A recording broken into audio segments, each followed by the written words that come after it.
Hair pins use చేయకుండా జడ ఎలా వేయాలో చూద్దాం. Hi guys, welcome to my channel day 1 series of hair style.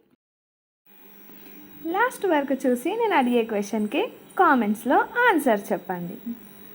First హెయిర్ని సైడ్కి డివైడ్ చేసుకొని నీట్గా దువ్వుకుందాం.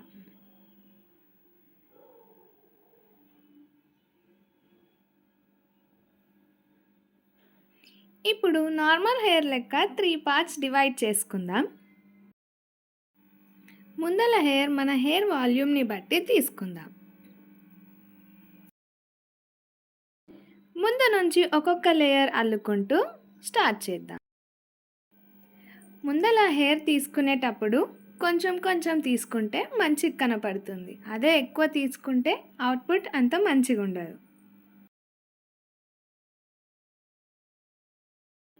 ఈ హెయిర్ స్టైల్ కాలేజెస్కి ఏదైనా ఫంక్షన్స్కి వెళ్ళేటప్పుడు చాలా యూస్ఫుల్ అవుతుంది. ఎక్కువ టైం టేకింగ్ ప్రాసెస్ ఉండదు.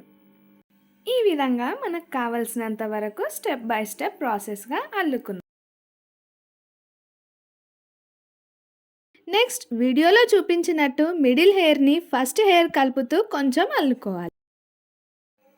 మిడిల్ హెయిర్ తీసుకొని నార్మల్గా మనం అల్లుకున్న విధంగా అల్లుకుంటూ ఫస్ట్ పార్టీషన్ని అందులో కలిపేయాలి. ఇక్కడ మనం హెయిర్ పిన్స్ యూస్ చేయాల్సిన అవసరం ఉండదు. ఈ విధంగా మిడిల్ హెయిర్ని కొంచెం వరకు అల్లాలి. లాస్ట్లీ మొత్తం హెయిర్ కలిపి నార్మల్ హెయిర్ అల్లుకున్నట్టు అల్లుకోవాలి. ఇప్పుడు క్వశ్చన్ ఏందో చూద్దాం. మనం హెయిర్ పిన్స్ యూస్ చేయకుండా వేసిన జడకు ఏం పేరు పెడదామో కామెంట్ చేసేయండి. అంతే, పిన్స్ యూస్ చేయకుండా ఎలా వేయాలో నేర్చుకున్నాం. Thank you for watching. Next వీడియోలో కలుద్దాం.